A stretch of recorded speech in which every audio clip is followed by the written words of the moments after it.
Hey guys, how's it going? Let me know if the audio is good, and if not, I will definitely adjust it. So let me know if the audio is good.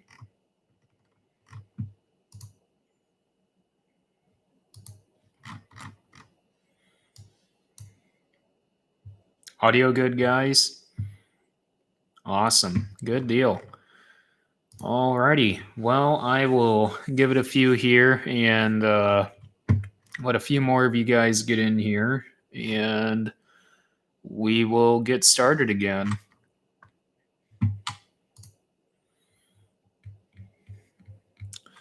I guess go ahead and for those of you that are just getting in here, I guess go ahead and post any of your comments right away here, questions, sorry, and we'll get the discussion rolling here.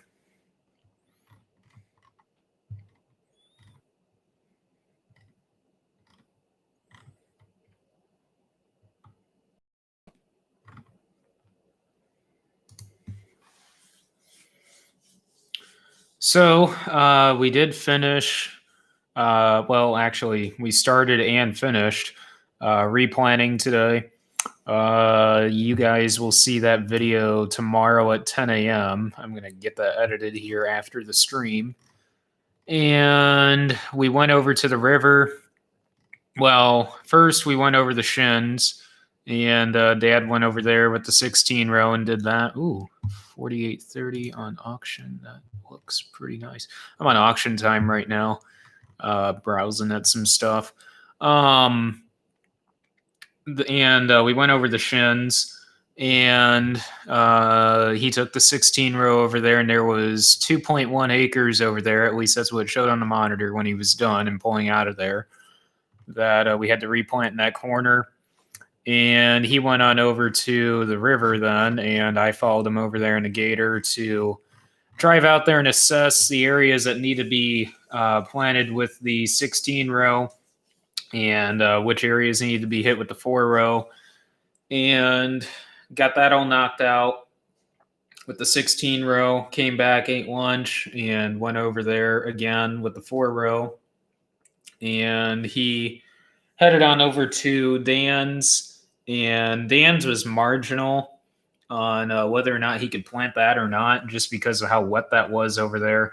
Surprising, but I was surprised that we could plant the river today, and that down in Stark County, down on Dan's, was that wet. But he was able to get through that and get that planted and get across that, and headed down to a customer's this afternoon and dropped some beans off to him. So there's quite a bit of replant going to happen in the area. So basically, when it was all said and done, we ended up having 15 to 20 acres of corn that we had to replant. So a lot more than what we were predicting Friday, when I was only talking 2 acres of corn, roughly 2 acres of corn, and roughly 2 acres of beans. Replanting beans, we're probably not going to start that tomorrow. We'll probably end up starting that Tuesday, I would say. Might drop the applicator and just go over there with the 8530 with the drill, and do that over on the river and over on Marx's. Marx's, I could probably get across tomorrow. There was just a puddle of water standing in the one spot where all the water ran out of the woods, into that little spot there. But over at the river, it needs about 2 days, and then I can go over there with the drill and drill that. Otherwise, so probably today's Sunday, so probably Tuesday we'll try it and do some replanting of some beans. So, but at least we've got all the corn officially done this second time around. So how many pivots would you guys use at once? We've got, we don't own all of them. One of them's on a rented piece over in Stark County, but we've got 1, 2, 3, 4, 5, 6. I think I'm missing one. 6. One, two, I don't know, 6 or 7. Um, if we wanted to run as many as what we can at once, technically we could run them all at once. Probably wouldn't work out too good over on shins. Really, we've never done that over on shins, just because uh, one irrigator needs to use wells over there. So we could pull off of uh, both wells on both irrigators at the same time, but the uh, amount of water that we'd be putting out there would be significantly less. Um, so technically, we could run them all, but necessarily but one really to maximize our efficiency. Um, Typically, it seems like we do sometimes almost all have them all at once going, except, obviously over at Shins, because there is a spot out there where they overlap. So necessarily, even if we had another couple wells out there to run both irrigators, I mean, we could, but it would just have to be the timing on when we turn them on. That way they don't obviously hit each other. But we just run those on a rotation. So if we run, say, the one on Porters, we try and stay ahead of the weather on at least a couple of days. We try and do that anyways when we're irrigating. So say it's supposed to be, I don't know, say it's Sunday and they're not talking rain till a week later, we'll go ahead and turn the pivot on Porters and turn the pivot on the Twin Churches. Then after that Porter field, or that pivot on Porters gets around, then we'll turn the other one on, and henceforth, so we're just rotating there, trying to stay ahead of the rains here. So that's kind of how we run our irrigation systems on all of them. So did you sell the 9400T? If so, why? Yes, the 9400T got sold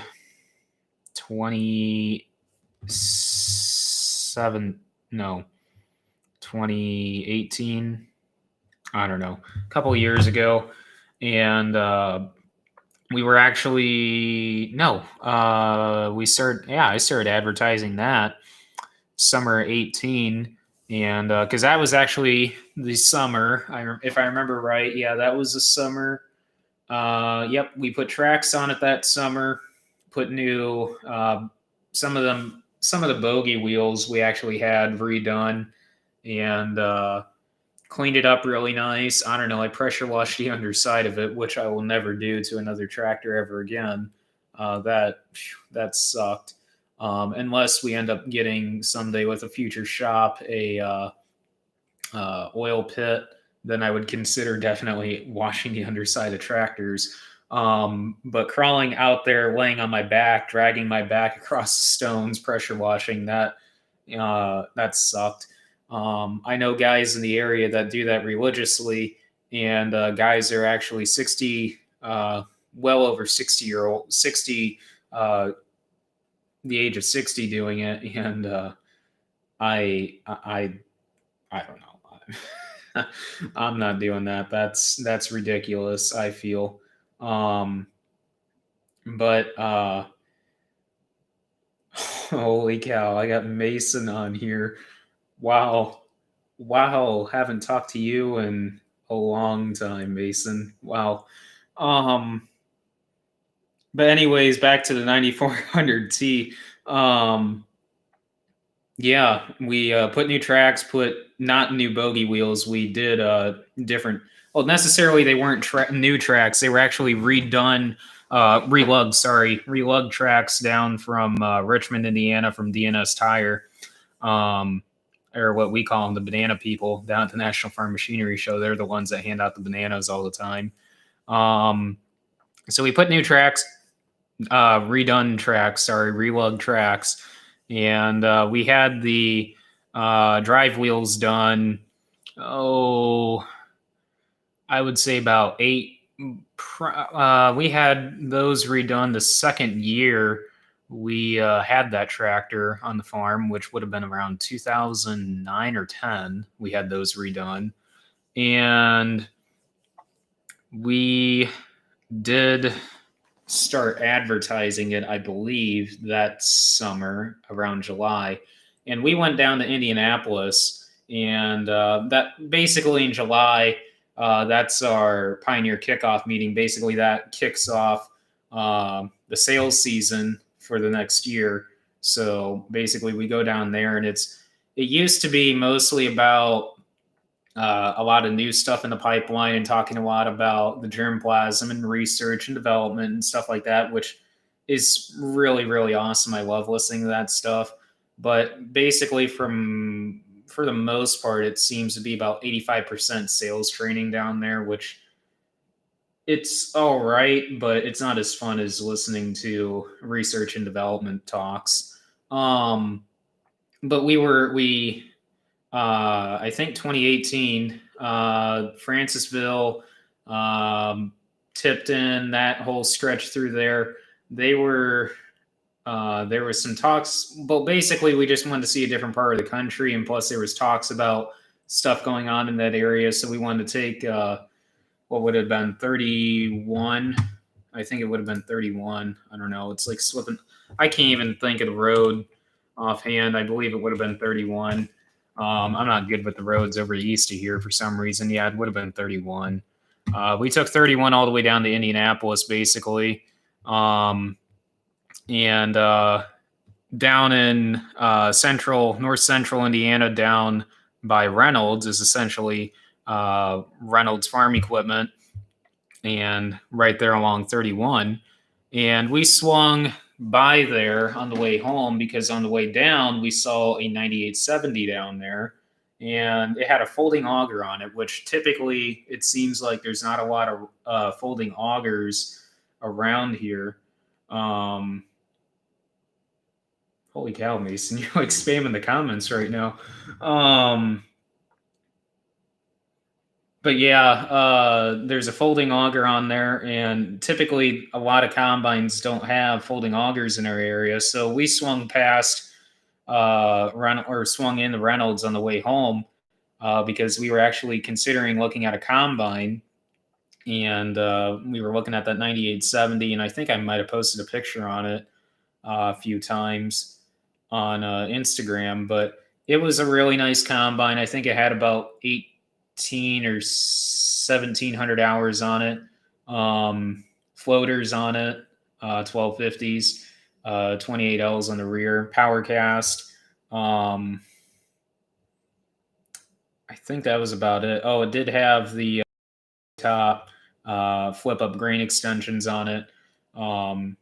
But otherwise, we ended up going down the Maoris, which all of you guys know, and ended up getting that 690 for a pretty good deal.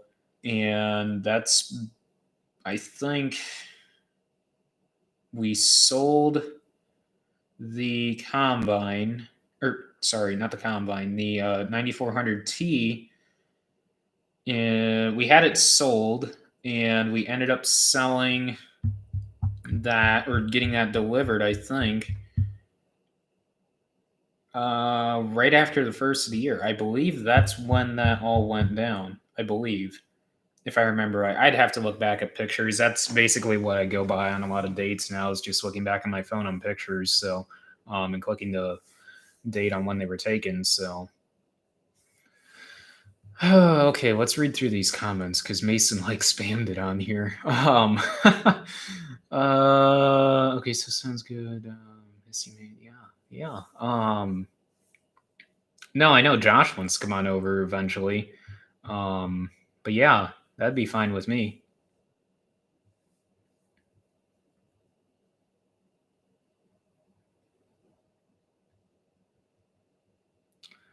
Okay, so I read Mason's things. Did you get the wheels put on the fast applicator? So those wheels were already on there. I'll kind of touch on what we're doing. I'll explain tomorrow what we're actually doing in more detail. Basically, Yield 360 or 360 Yield Center recommends that those gauge wheels are extended 12 inches. So when the applicator is lowered, those 360 Y drops are off the ground about 8 to 12 inches. So really, we just got to put a piece of steel in there to extend that down, and which I think is like 3x3 tubing, and extend that down on both sides and put those back on. So really, they were already on there. We're just doing what the 360 Yield Center recommended. Now, you're probably all wondering, why in the world didn't you just have the dealer do it? Well, the dealer was going to charge us to do it. And we said, you know what, we've got the steel here. We can more than easily handle this. And we'll just do it ourselves. I mean, it's no big deal at all. So, and we know how we're going to go about doing it. That way we don't have to drill holes for the pins. So we haven't done it yet. We'll probably end up doing it tomorrow, if not on Tuesday, if not on Wednesday. It's not like we're going to be side dressing tomorrow. We're not going to be really side dressing this week, I don't think. I highly doubt it. We'll probably end up starting maybe this weekend, if not first part of next week. Probably the tallest corn we've got right now is about V4, maybe V4. A lot of our corn's basically all about the same. So, yeah, Kent, you were asking me about that on Snapchat, and I kind of told. Well, Kent, you pretty much know everything all about it because I told you everything what we were going to do on Snapchat. So how many tractors do we have?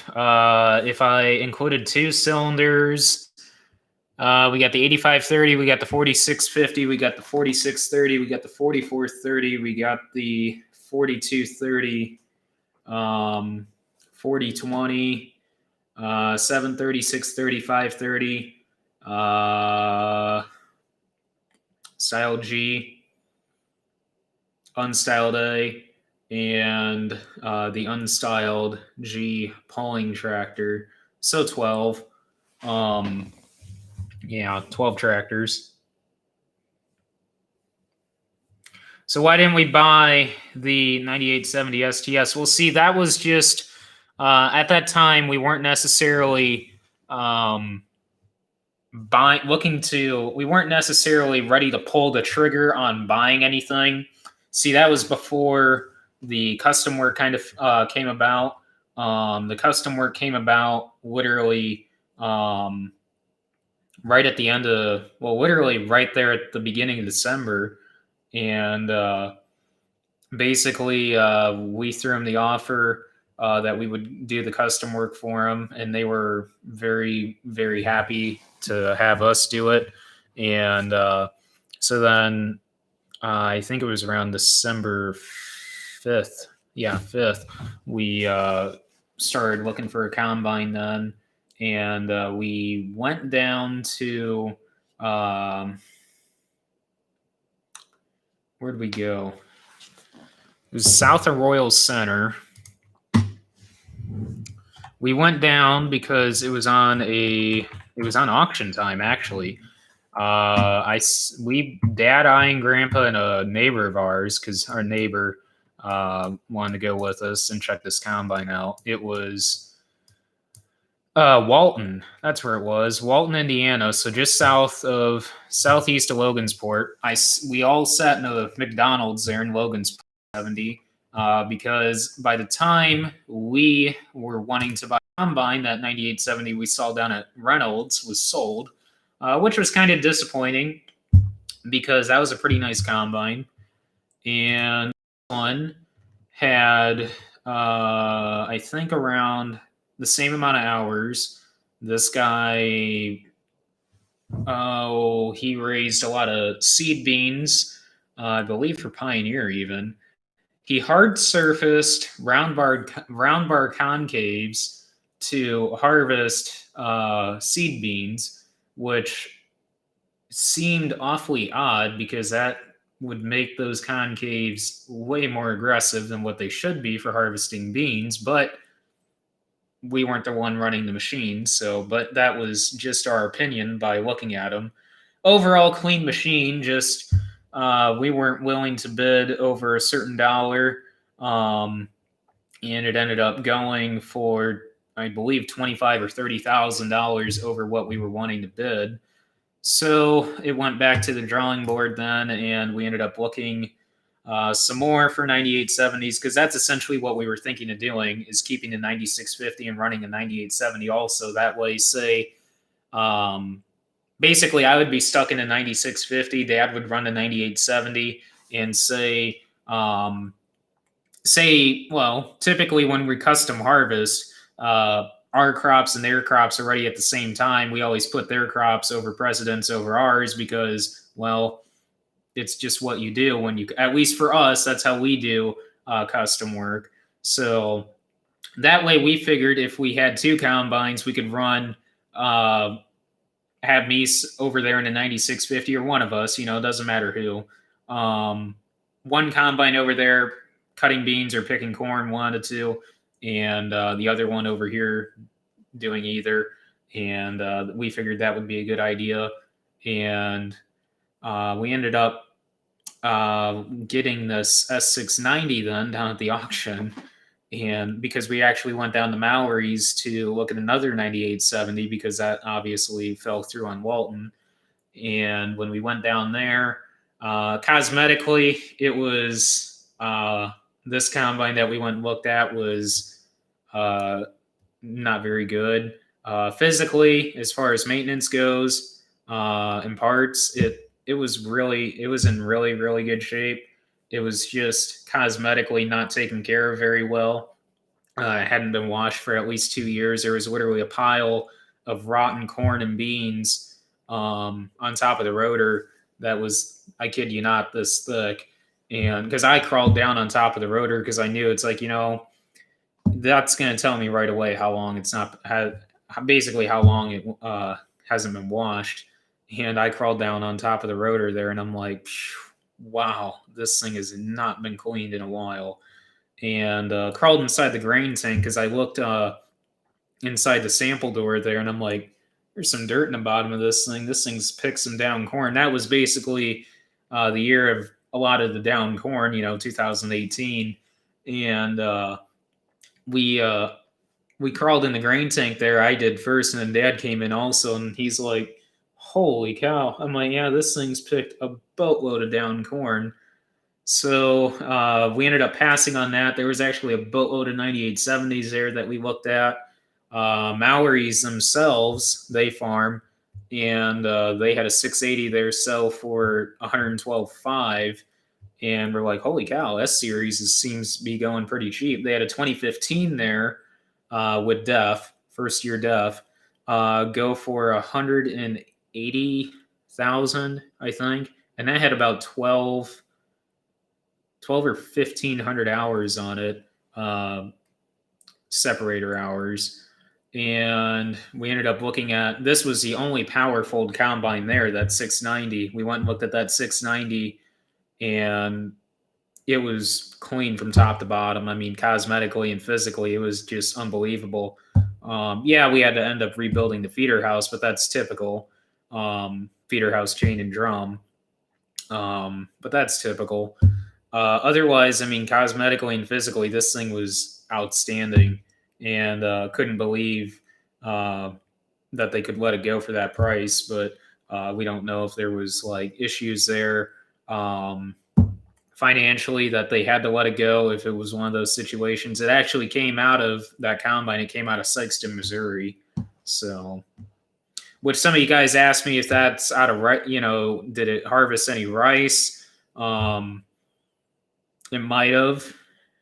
I mean, odds are it probably did.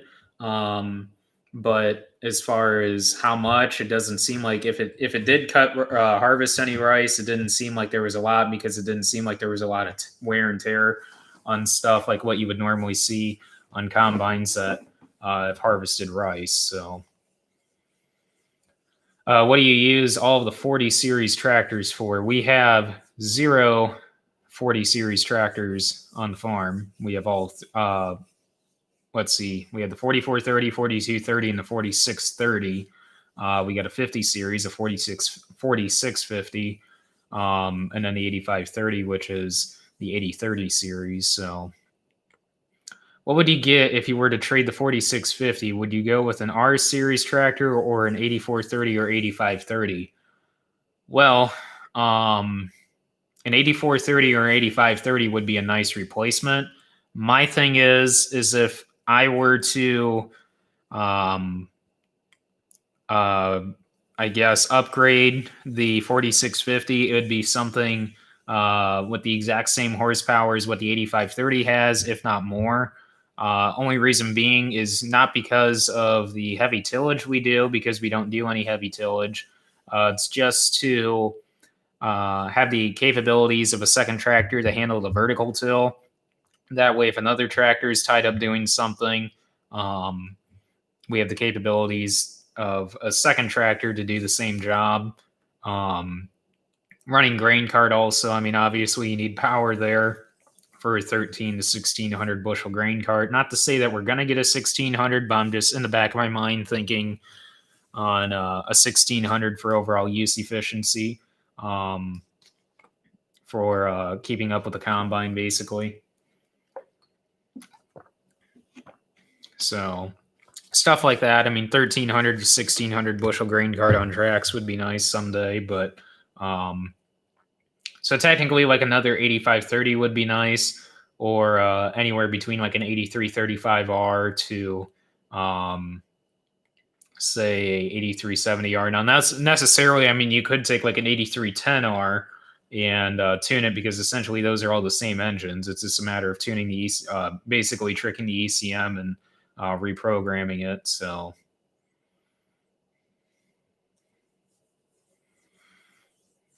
20 years 20 years old, Joey. Would you buy another T-Track? No. So T-Tracks, in my opinion, for a no-till standpoint, no.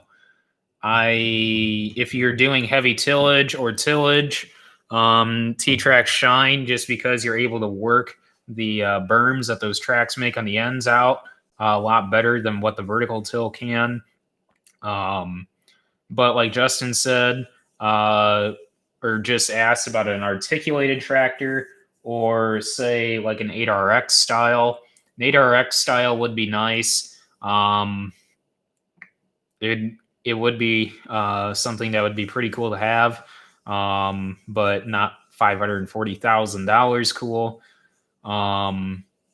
But like say like a 9RX, yeah, a 9RX would be cool, and would be something I could see us running. But is it economically makes sense? No. Does it really necessarily make sense for the operation? No. So stuff like that. I mean, that's why we're not running 4-wheel drives or an 8RX. Obviously, I mean nobody has. I mean, I can't say nobody has $540,000 because there's guys out there trying to buy them or buying them. But I mean, that's just my 2 cents there. But yeah, a quad track or 4-track machine. If we were ever to go get something on tracks, that would be the route. Nothing 2-track, just because of the berming. But necessarily, I don't really see us getting something tracked again for a very long time, unless it's a grain cart. So, have you guys ever had any livestock? No. We have not had any livestock, fortunately. So, no cows, no pigs. Kicked the idea around of contract pigs.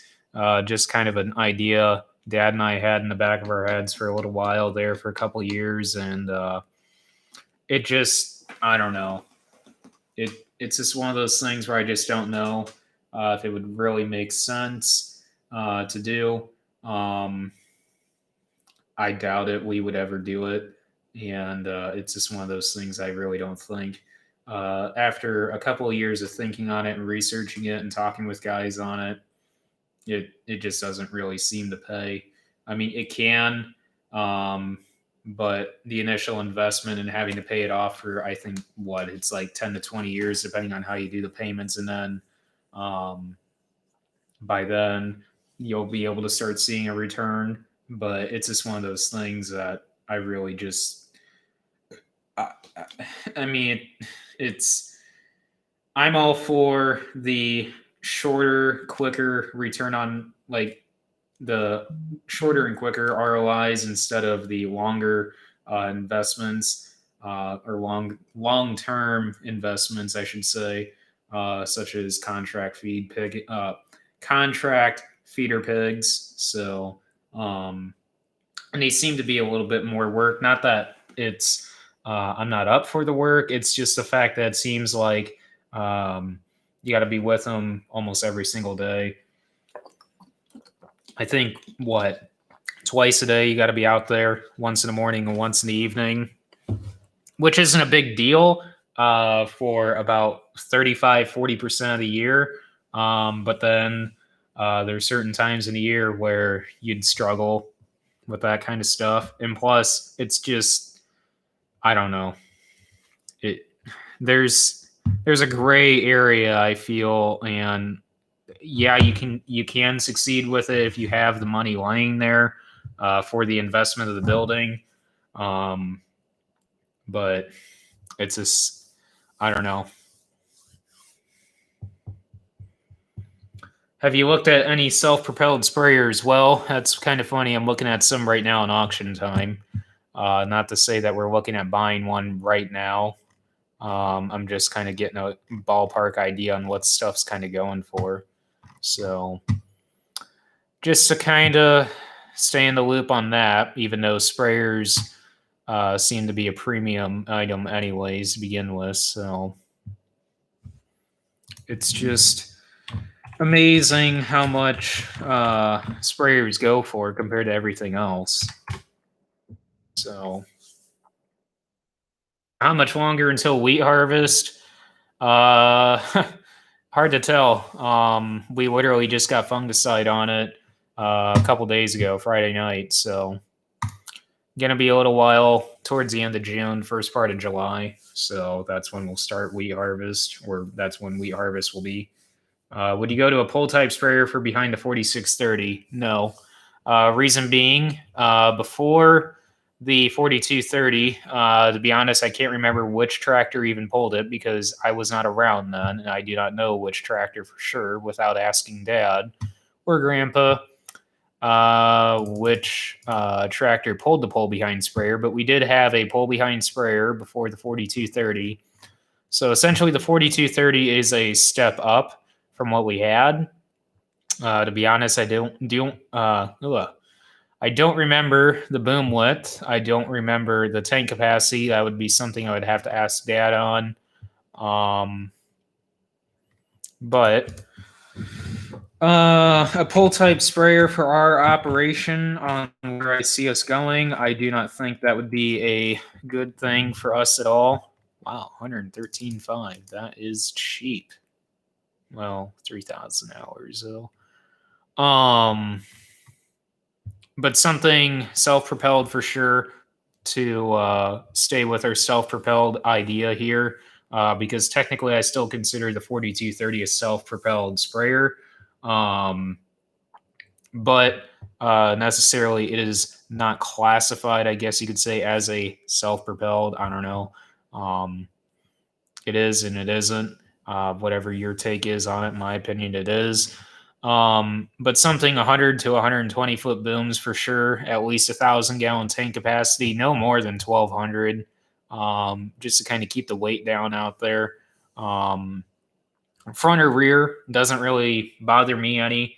It seems to be my so far favorite as far as sprayers go. For front boom, I kind of prefer the Haggies. The Haggies seem to be nice, but after talking with a lot of guys and discussing a lot of things, my favorite rear boom for sure is the John Deere. Just talking with a bunch of guys on Snapchat for sure. I've talked to probably a dozen of you guys on the past week or so on Snapchat, just actually them sending me pictures of their sprayers and talking about features and what they like and what they don't like on them. And I basically overall right now, it's a toss up The Oxbow is a pretty nice sprayer. That is probably right there with the Haggy as far as my favorite front boom sprayers go. Um, I don't know. We'll be demoing Oxbow for sure sometime this summer, right around wheat harvest here. So it'll be interesting to see how that goes. That'll be our first time we've ever been around a self-propelled here on the farm. Newer than the 4230, obviously. I mean, most anything you look out there that's self-propelled is better, almost better than the 4230, almost everything out there. But Jelly, yeah, like I said, 100 to 120 foot boom um, on a sprayer. Not sure model as far as, or brand, I should say, but kind of in that Haggy, Oxbow, John Deere. Dad was kind of on an Apache kick there for a little while. I'm not sure on an Apache. I mean, yeah, the mechanical drive is kind of nice, but I'm not sure. We haven't really talked on Apaches for a little while, and basically the way we've been looking at things, Dad and I, is resale value, and I don't know. I know you can buy an Apache fairly decent price. I mean, I know you can buy a John Deere fairly decent priced also. It's just the Haggy market's outrageous. Problem is there's not a lot of used ones out there, so that's kind of your price factor there. So, do you have any sprayer demos coming? Yeah, like I said, the Oxbow. Not sure what size. I know there's a 7550, and I think the other one's what, a 7560. I believe there's two different models. I know the one's a 7550. I imagine it'll be similar to the one that Brian demoed from Brian's farming videos, either 100 or 120 foot boom, and that will be coming out around wheat harvest. Dad and I don't want to try and get used to something different right now for post-emerge corn and post-emerge beans.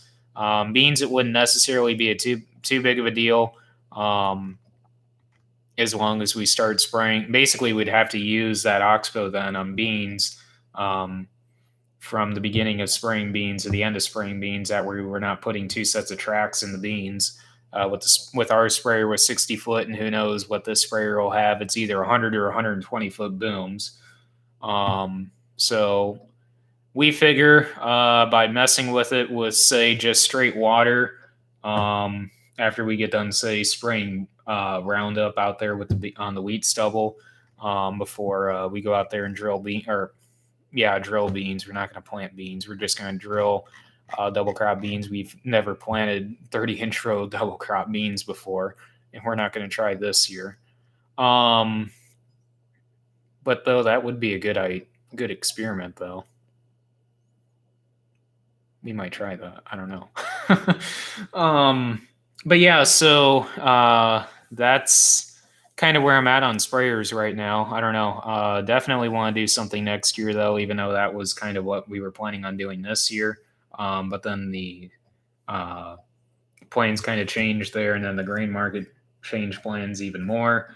So fingers crossed for next year. That's so far the plan. After you get a new sprayer, will you take the sprayer off the 4230 and keep it? I doubt we would take the sprayer off and keep the 4230. I think we may end up doing is we may end up keeping that sprayer set up, maybe. Otherwise, we might end up just going all the way through and just selling it as is, and putting that money towards the sprayer, a newer sprayer. Not to say that we're going to buy a sprayer new. What we're more than like 99.98% sure what we would do is buy a nice used one, nothing over 2,100 hours, really, kind of keep the hours down. And like I said, anywhere in that 100 to 120 foot boom market, and 1,000 to 1,200 gallon tank capacity. So like say John Deere model reference, say a R4038, an R4045. That's, you get up there in price. Really, it seems like the R4038s are priced reasonably. They're a nice size sprayer, and that'd be kind of something in the Deere market that I would want. Haggy size, Haggy STS12.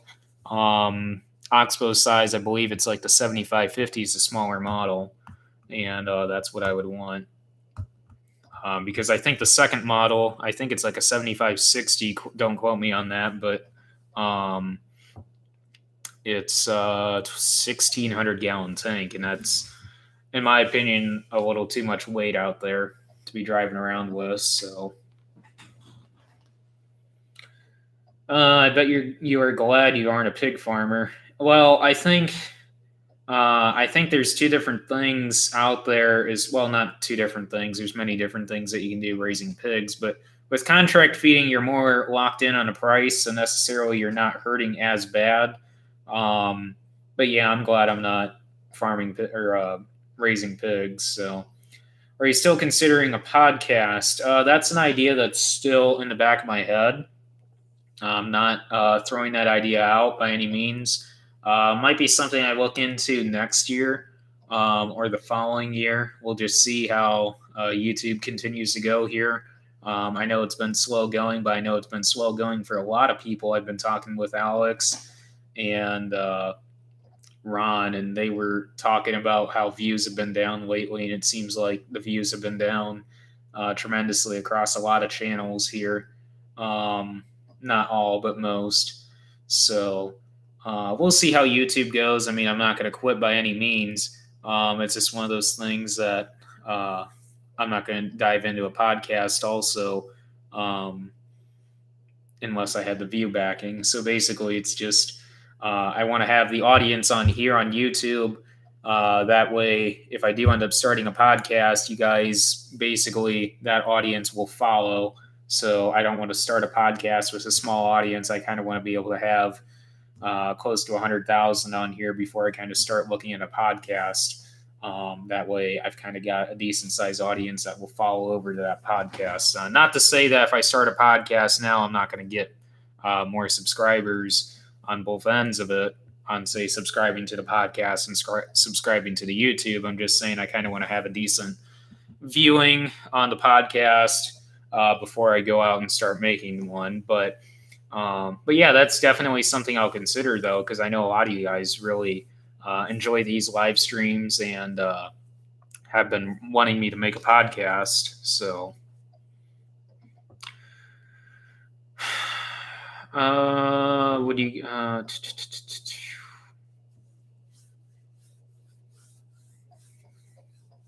I just don't get why the tanks are so small and self-propelled sprayers. Weight factor. That's the big thing, I believe, or mainly in my opinion is on that.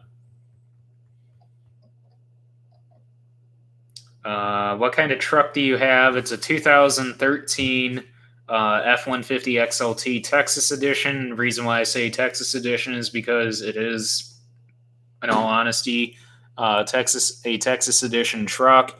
Came out of Houston, Texas, from Texas Direct Autos. Actually, check their website out. They're the same company. If you watch any cable TV or anything, they're the same company that is Vroom. So if you've seen commercials for Vroom, the Vroom and Texas Direct Autos are the same company. Vroom is essentially their sister company. And Vroom is based out of Indianapolis, and Texas Direct Autos is based out of Houston. And there is another location for Texas Direct Autos. I cannot remember what they told us, but how many vehicles did the guy tell me, or tell Dad and I when we were there? I think it was around 2 million vehicles they move a year, and that was just out of Texas Direct Autos there in Houston. It was quite impressive. Dealing with basically any make and model car that you can think of. I mean, when we walked in the showroom, they had an Aston Martin sitting there. They had a Lamborghini there, a Lamborghini Huracan there, a Corvette, and it was just impressive alone seeing those cars in there. Not only that, they had pretty sharp F-150 sitting in there.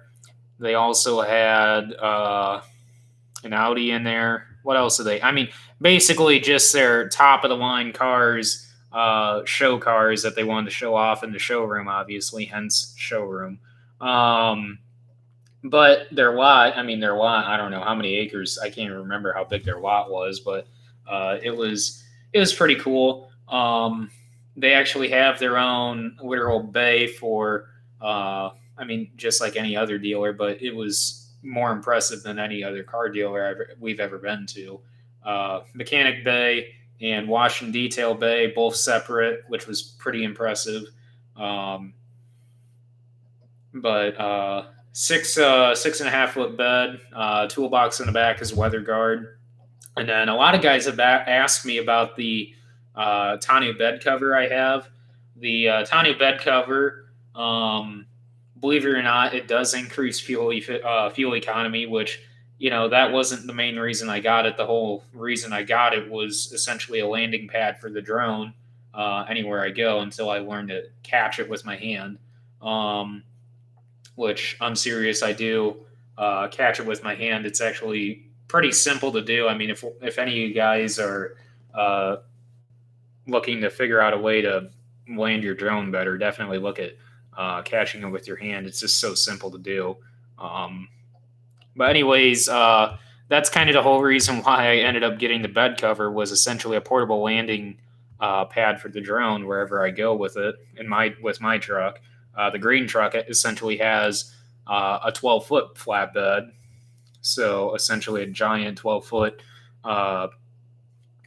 landing pad. So, yes, I do have a license to fly my drone commercially, because I have to have a commercial pilot's license, UAV pilot's license, to make money. So I have to have that. So, but back to the truck.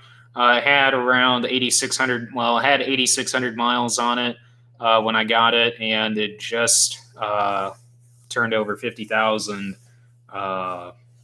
this past week. So,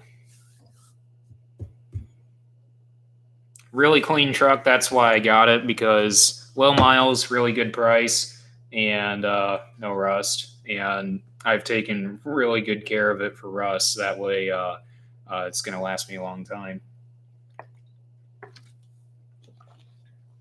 Engine, because I know some of you guys are going to ask me on that. It's 5.0 V8 Coyote. Actually, same as what Grandpa's is, because we got Grandpa's down there before mine at the same place, Texas Direct Autos. His is a 14. His is a Lariat. Honestly, his is 2-wheel drive. Mine's 4-wheel drive. Personally, I like driving mine over his, just because with the 4-wheel drive, it's a little bit heavier. And for some reason, mine just rides a lot better. Well, just because of the weight factor, really, on that. But mine just rides a heck of a lot better than what his does. And I know there was a model change. Not quite a model change, but there was a few things they changed between the 13s and 14s. And personally, I like mine over his, even though his is a Lariat. It's a little bit nicer. Personally, I like the XLTs over the Lariats typically. Yeah, there is some nice features with the Lariat, but I like the XLTs, really. Plus, it's a little bit cheaper, too. But yeah, Grandpa jokes that it's the same engine that's in the Mustangs, to a point. I mean, obviously, there's quite a bit of a difference there on horsepower, too, and everything, but and a lot of factors that, it's not quite the same engine. Yes, it is the same base engine, but Grandpa, it's not quite a drop-in same engine. I mean, yeah, it's the same base engine, but there's quite a bit of a difference there between an F-150 and a Mustang, obviously. So, but yeah, personally, I like the 5.0 V8 over an EcoBoost. in my opinion, it just is a lot better an engine than a V6. So even though it doesn't have that get up and go, I mean, yeah, it can. There is a little bit of a delay there, but over the V6. But personally, I'll take a V8, the 5.0 V8 over a V6, the 3.5 liter V6 that they've got.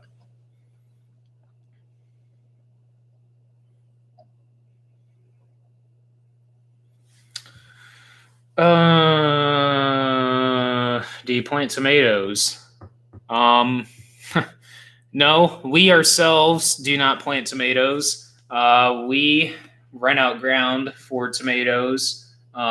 We've never raised pickles. I know somebody commented on one of the videos if we still raise pickles. We've never raised pickles. Those videos on my channel are of neighbors' fields that they let me fly and edit those videos for them. And I just ended up having them on that channel, on this channel, I should say, instead of my Pilot of the Countryside channel, my drone business channel, because I didn't have that channel up at that time. So the pickle guys pretty much pulled out of here.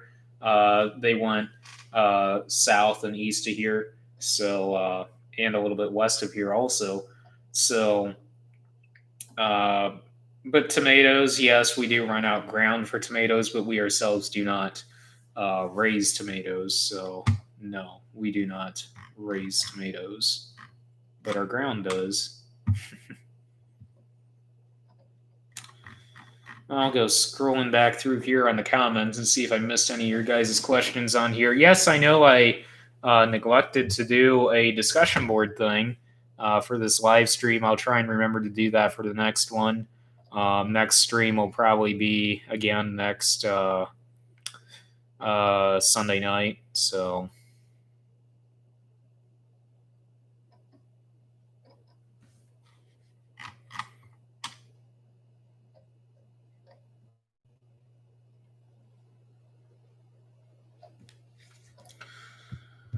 but yeah, back to the sprayer. Not sure. It'll be interesting to see what we end up going with.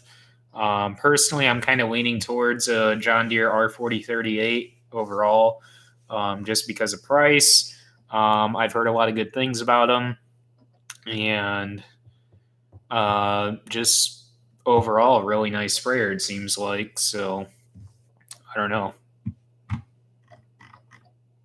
Even though I've heard, I don't know, I'm not entirely sure. I haven't compared weight, but I've heard that Haggie's might be lighter than a John Deere. I've heard possibly on that. I don't know. I'll have to compare specs basically and pull up spec sheet and compare on that. But there might be a possibility that John Deere's weigh a little bit more than what a Haggie does. But my thing is what I've heard on Haggie's is the leg bushings go out about 2,000 hours, and that is a real big pain in the rear of the change and have to deal with and expense. So, and our problem is with a Haggie, we'd be looking at around a 2,000 hour market, just to even consider stepping into one for on price purposes.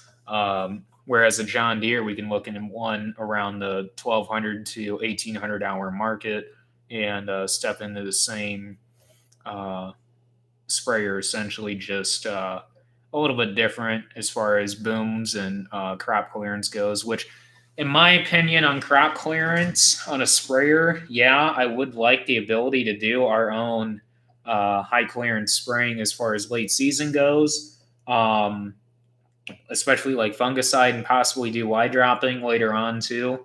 But for the cost of a Haggie and the cost of the wide drops and just being able to call up our custom applicator or call up the helicopter and have the fungicide done that way, it'd just be a heck of a lot cheaper. And plus, there are lift kits available for these 4038s anyways, and also the 4830s as well, John Deere's. So it's not something that's not possible on these. So there's ways around it, but I think the lift kit, it's from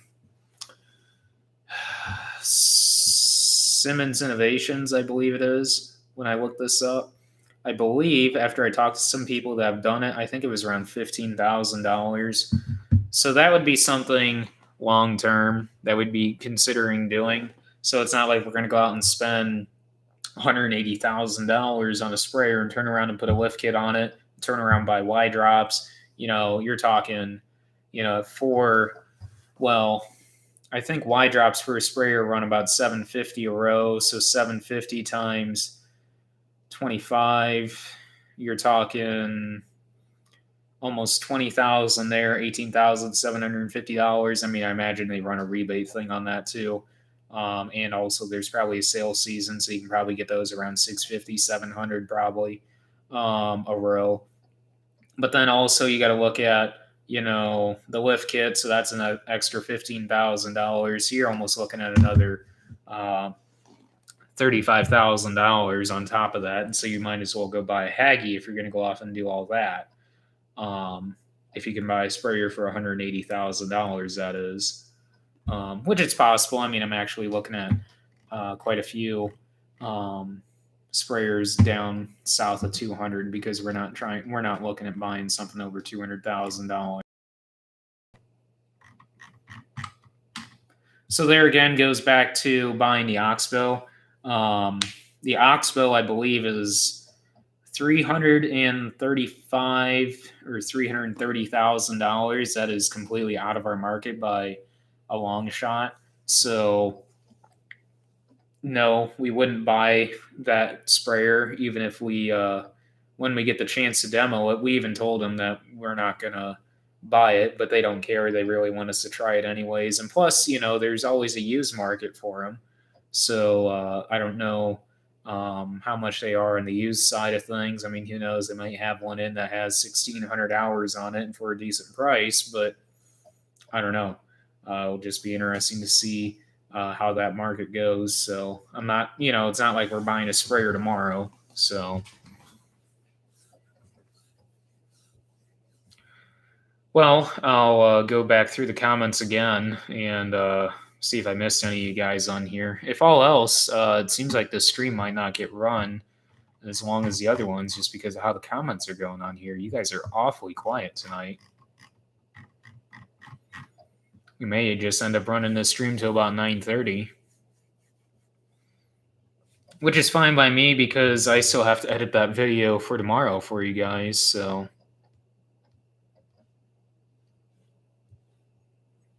see who's messaging me on Snapchat here real quick.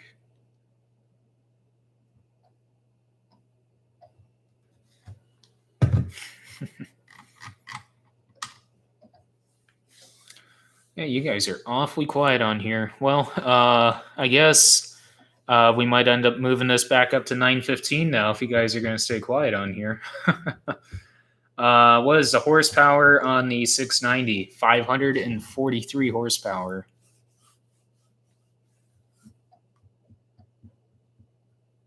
Hey, Carson, how's it going?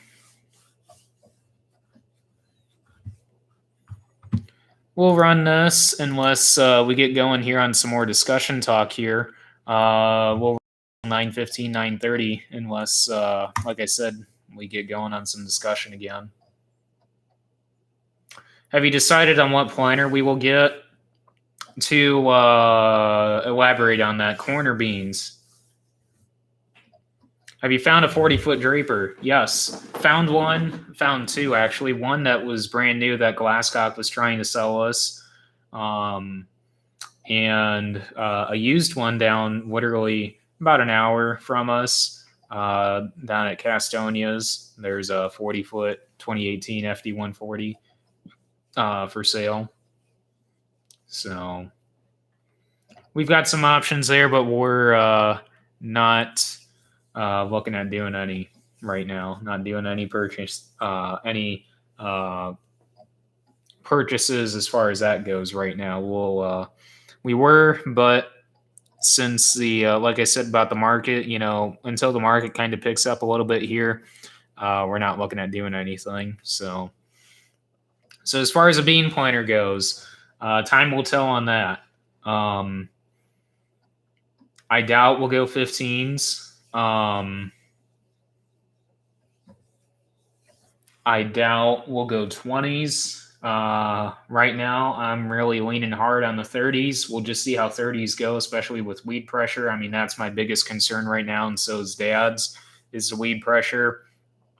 We're really a big fan of drilled beans, but with the fertilizer opportunity there and the yield opportunity window there, that could be a definite game changer as far as what row spacing we end up going with there. So that's why I feel 30s is going to be a better option for us. So, um, yes, I did find if we end up going to 30-inch row beans, not to say we're going to go to them next year, but it's a possibility. I mean, who knows what kind of yields we're going to end up seeing um, with the stuff we're going to be doing to these 30s. So if we see some crazy good yields on both the dry land and the irrigated, I mean, that's something I might actually look into a lot more serious on.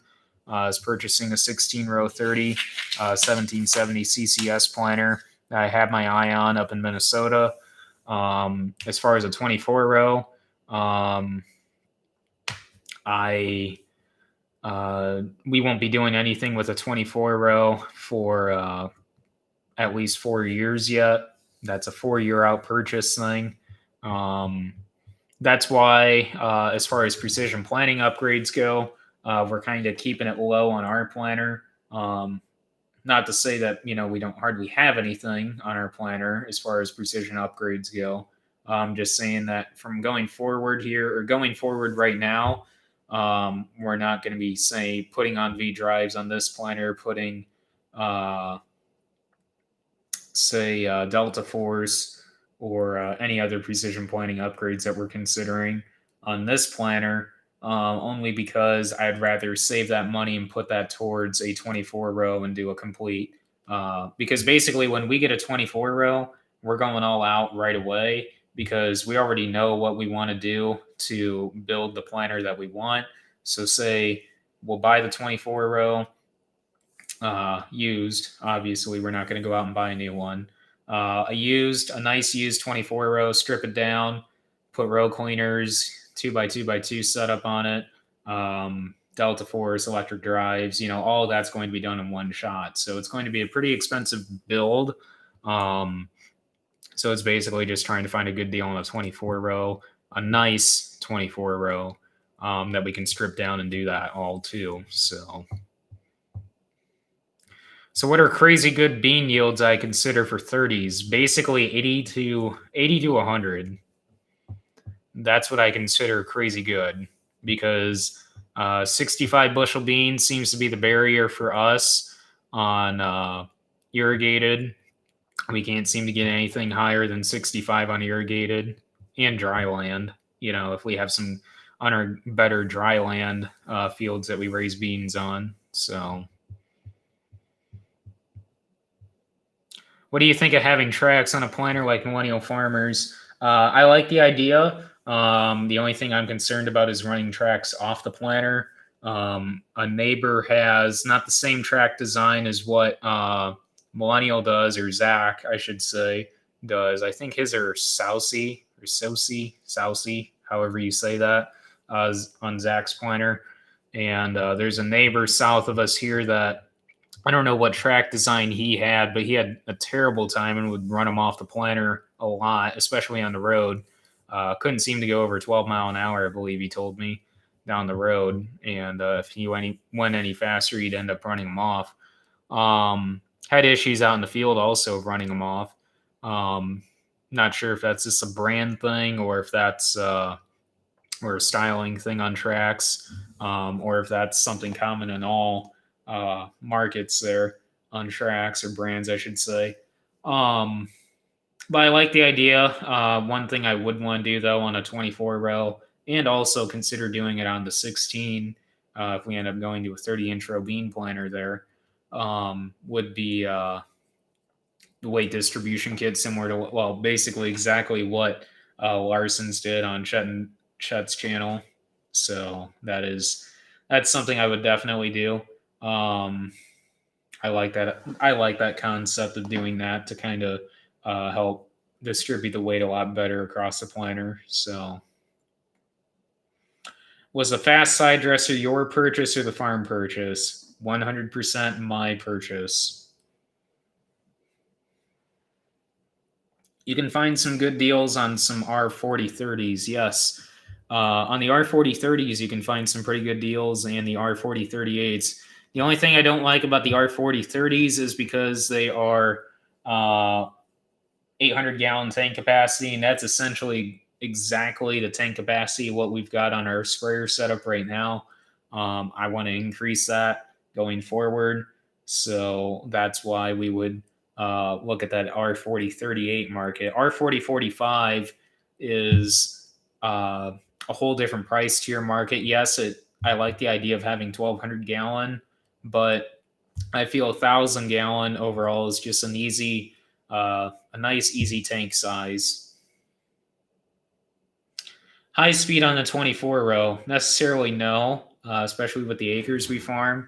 I mean, we would be running anywhere between 5.8 to 6.7 mile per hour with the 24 row, anyways. So, I mean, the amount of acres at that speed that you can cover with a 24 row is enough for us. I don't think we would necessarily need to get the high speed kit. So, are you guys done with planting or corn planting specifically? We finished. I can't remember the exact date. It was like the second week of May, I believe, that we finished. We started replant today on corn and finished replant today on corn. So, would you pull it with the 8530? Well, that's a good question. I don't know. That's kind of like that's a question on whether or not we would have the 4650 replaced by then, which I imagine we would, and it'd probably be whatever we decide to replace the 4650 with. Because going forward here, the 4650 is just going to be planting corn. It's not going to be doing any heavy draft use, say with the vertical till, because it can barely pull the vertical till because it needs 8 to 10 horsepower per foot. And with being at 30 foot, it does not have enough power to pull it efficiently enough for what we want to do. So, yeah, so going forward, I guess that would all depend on what we end up replacing the 4650 with, on whether or not the 8530 would be on the 24 row or the 16 row. If we end up going with a 16 row 30 bean planter and staying with 30-inch row beans. How long do you think until the $1 drop on corn prices will go back up? Technically, the corn price is actually creeping upward slowly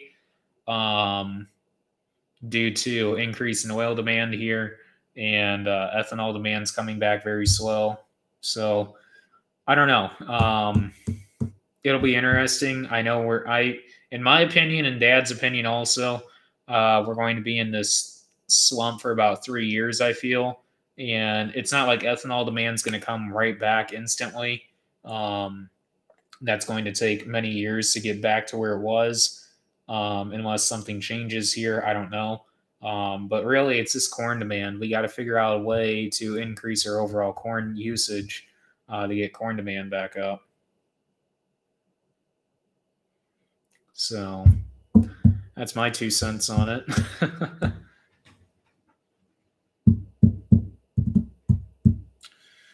Scroll through the comments here and see if I missed any of you guys. $2.12. So what's the basis out there, Landy?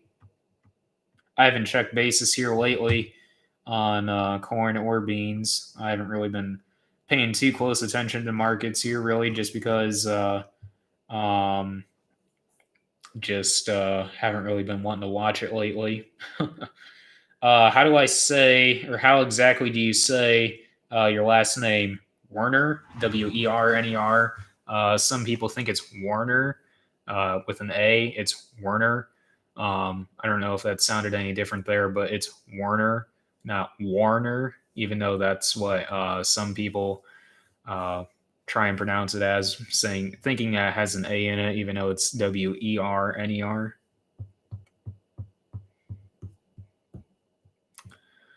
What is your dad's name? My dad's name is Greg. Okay, I do not know why Snapchat is blowing up like crazy right now.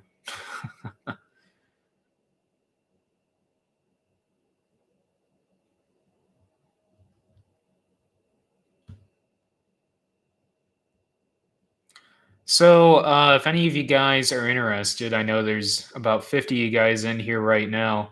If any of you guys are interested in buying any Werner Farms merchandise, I will post the link, and the link will be down below in the description for the website. This is the website right here that you can go purchase t-shirts and sweatshirts at.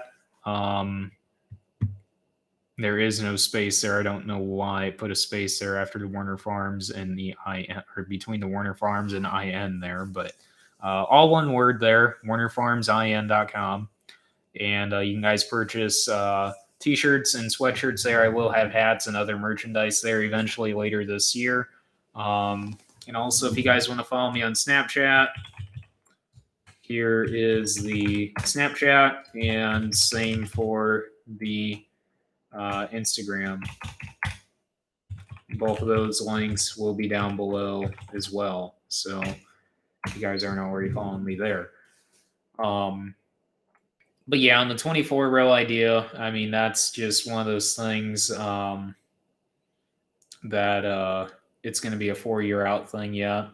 So we'll just have to wait and see on that thing. Would you buy a tractor in the future like an 8310 RT? Evan, I don't know if you were in the stream earlier, but I kind of discussed the 2-tract idea. And no, that wouldn't be something that we would do. Just because I'm not a fan, and neither is Dad, of the berming that 2-tracks cause.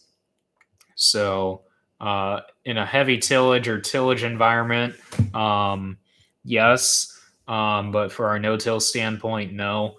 Just due to the berming that the 2-tracks cause. That's part of the reason why we got rid of the 9400T. Well, we'll go ahead and run this till about 9:30, and unless we get some more major discussion going here, but we will shoot for around 9:30 that we're going to end the stream at.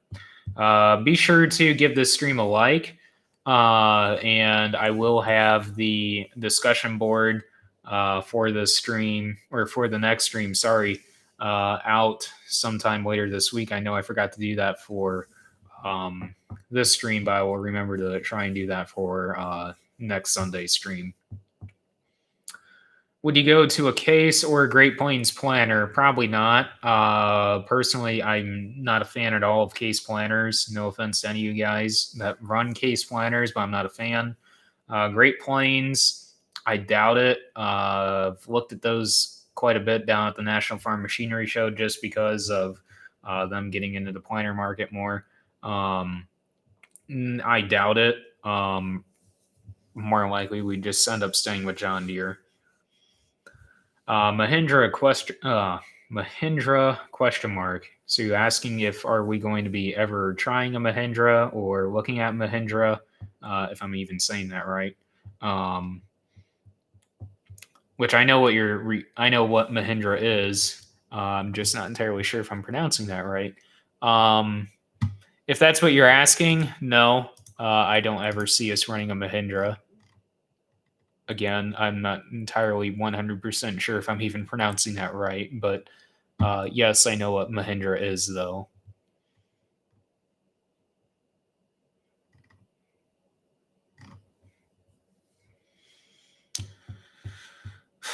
I know a lot of you guys have been asking me on this. The next major purchase, like I said earlier, more than likely a sprayer. I'm not entirely sure what we're going to plan on doing here with the Draper. The Draper we ended up putting on hold due to the grain market, like I discussed earlier. But I don't know. I'm not entirely sure if that's something we'd consider doing next year, even though I would like to do something with it and go to a 40 foot. Um, but we'll have to just wait and see. Um, just got to look at our options here with the sprayer market and our sprayer options and see where things go here. Would you pull a liquid geez. Would you pull a liquid cart or put saddle tanks on the tractor? On a planning setup, there would be tanks on the planter, and I'm not going to pull a cart behind the planter just for backing in the corners from that standpoint. As far as liquid goes, there would be at least 1,200 gallon on the planter, at least for starter. Centralized tanks, obviously, or less tanks than what we've got, obviously. The biggest benefit I see with our tank setup on our planter is the weight is equally distributed across the planter, better than having a central fill tank style or centrally mounted tank. Now, granted, if we did go to when we go to a 24 row with the central fill option and also the uh, centrally located tanks, weight distribution kit would be a big factor there, and we'd immediately put that on. As far as like a 1770 NT versus DB60, it all depends on price there and what our options are on the price market that we'd be looking in. So a lot of factors will play there into that. In-furrow tank would be on the tractor, obviously. 360 yield center tanks, I'm not entirely sure if I'm a fan of just because of visibility. I feel they are the best tractor mounted tanks on the market, though, as far as weight distribution goes on the tractor. Um, but visibility absolutely sucks with those. So I'm not entirely sure if we'd ever run those.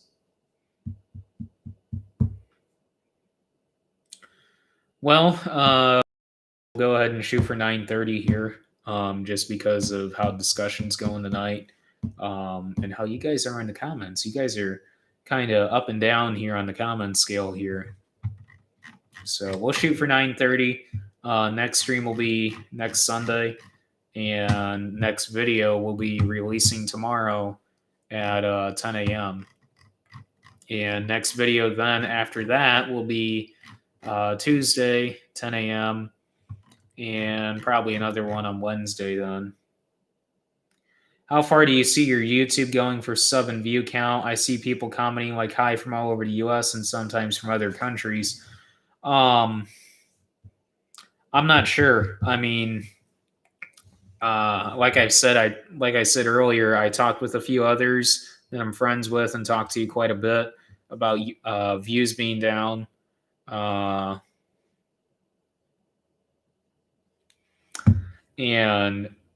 I don't know. Not saying I'm going to quit. I'm just saying that it just seems like it's slow going. So it'll be interesting. I don't know. I mean, my overall goal for the channel is to hit 100,000 followers or subscribers, I should say. Anything over that, in my opinion, is icing on the cake. It's just a matter of getting to that 100,000 mark, I feel. That's what I feel is going to help this out tremendously, or even 50,000. It just seems like views overall on anything you post is down for most channels. It seems like others, it's a lot easier to obtain views. I know I hate to say this on the clickbaiting thing. I used to try and not clickbait. I mean, I don't know if you can even consider my videos currently, even right now, clickbaiting. I hate to do that to you guys because it's discouraging not only for you guys, but it's discouraging for me, even as a viewer standpoint from my side of things, because I watch YouTube as well. And clicking on videos and not seeing uh, anything related to what the title shows or even what the thumbnail might show is a little discouraging, even from my standpoint as a viewer as well. Um, but does it get you views? Yes, it gets you views. Does it always get you the like? Necessarily no. You may get more dislikes than likes from that scenario as well. So it's just one of those things where I'm trying it out. I'm kind of getting a feel for it here. I hate to do that to you guys on the clickbaiting, but it's just a way to try and grow the channel any way I can, even though it seems to work better for others on others' channels. So I'd rather not go into that whatsoever as far as that goes. Also, like new equipment, I mean, I know we don't have all new equipment or newer equipment. Yes, we do have a 690, but it's a 2012 S690. I'm not saying, I'm not being uh, pessimistic by any means as far as that goes, saying, oh, we need to have a brand new uh, S780 and brand new 8R 410 or 8R 410.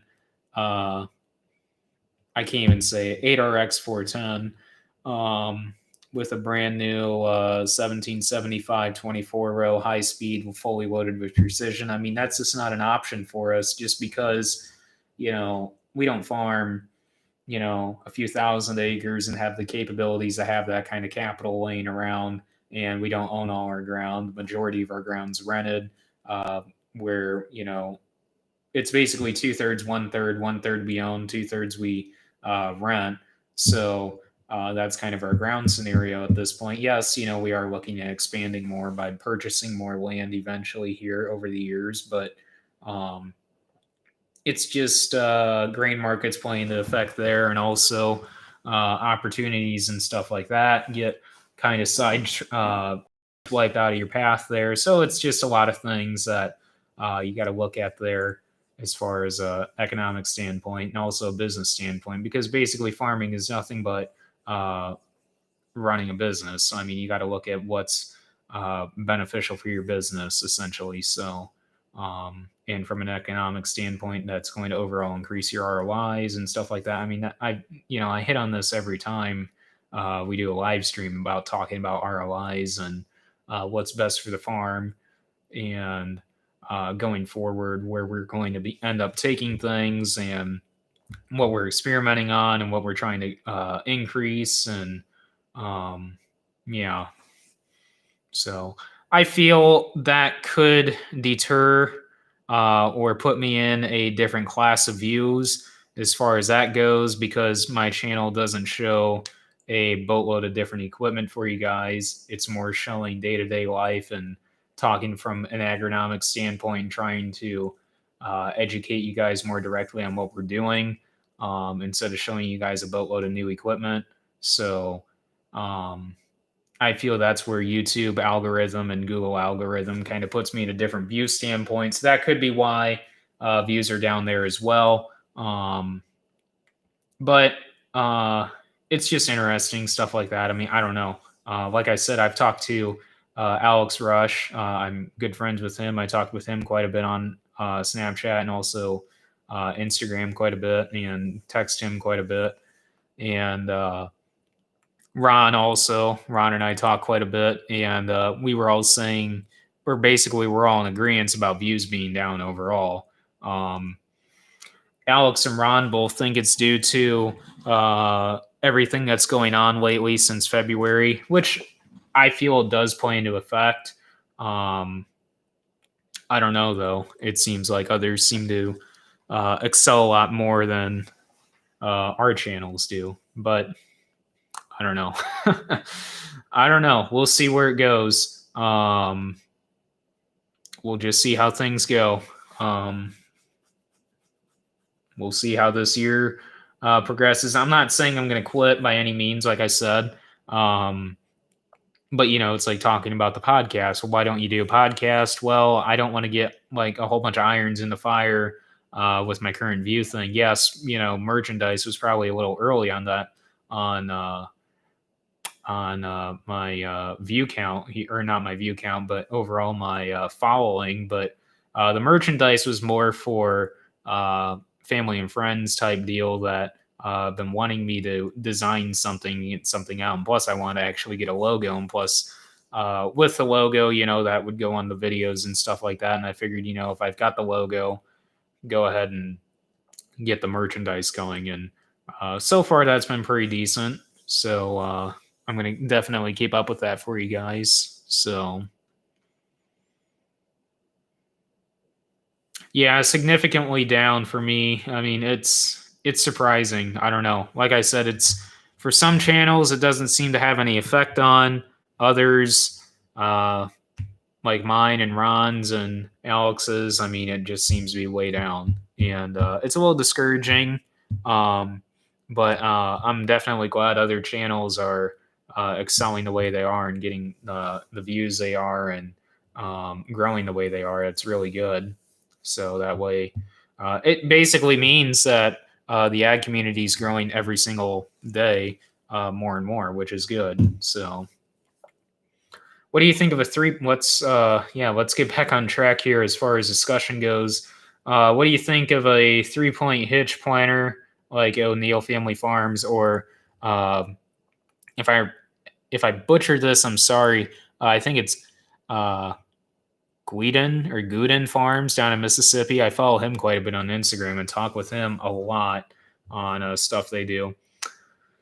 3-point hitch planters. Well, my only big thing with them is the capacity for liquid fertilizer storage, or liquid fertilizer, I should say, not storage, but just liquid fertilizer in general. Yes, you could mount a tank on there, and you can mount tanks on the tractor. But my thing is a drawn planter. It it just gives us more capacity, and with us having starter and using starter, that is not something that we would end up ever taking out of the equation. Starter is part of the equation, regardless how you figure your production. It is always going to be an expense. That's not something that we'd ever not use, especially in our type of soils and in our location. So, don't get me wrong, 3-point planter is a nice idea, a nice concept, and I really like them, especially for the versatility and maneuverability. But it just, I just don't see us ever having one, really. So that's where my standpoint is on 3-point planters. Don't get me wrong, though. I really like the idea. It's just I really don't see us ever running one on a corn and soybean, on a both corn and soybean standpoint. Because going forward, like I said, if these 30s end up doing really well with a starter, infro, and side dress program, significantly better than drilled, that's something that we're going to seriously look into doing then. So basically, it'd be another corn planter setup essentially, because that's how we applied the starter with our corn planter, and the infurrow setup. So basically, I mean, it's just going to be a duplicate of our corn planting setup. But so essentially, I mean, with a 16 row and a 24 row, couldn't you just eliminate the 16 row and run one 24 row? Yes, you could, but if you want to plant corn and beans at the same time, that's, one of those things where I would still want to have a 16 row out there for beans. So, well, why don't you just run a 24 row on beans and a 24 row on corn? That's an idea, but my thing is I'd rather keep the bean planter on a cheaper side of things, and plus with a foot head, someday, in a very, very near future. Should have been this year, but welcome to the markets.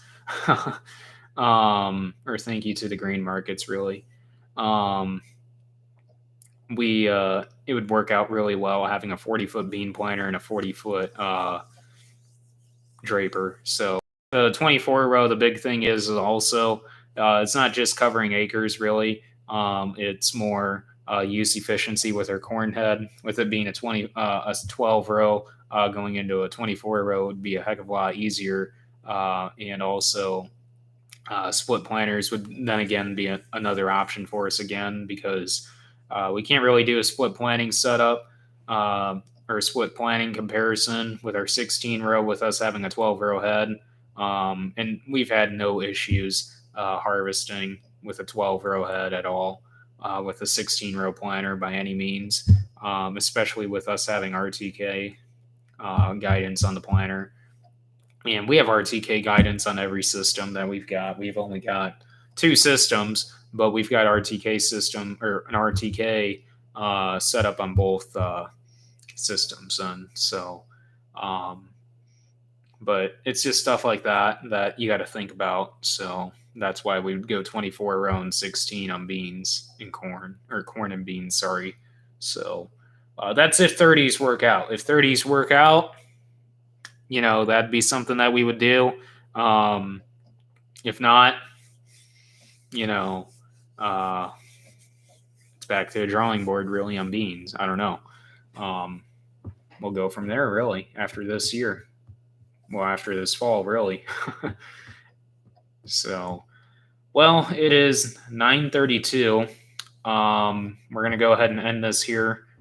Just because of how discussion went tonight. Discussion was good, but discussion was kind of slow going with you guys. I don't know what the deal was with you guys. You guys were kind of quiet this evening.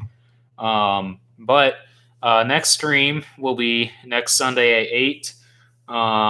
More likely, we'll kind of play by ear there. I'll have the discussion board there out sometime this week for you guys to kind of post discussion questions on there for me to discuss.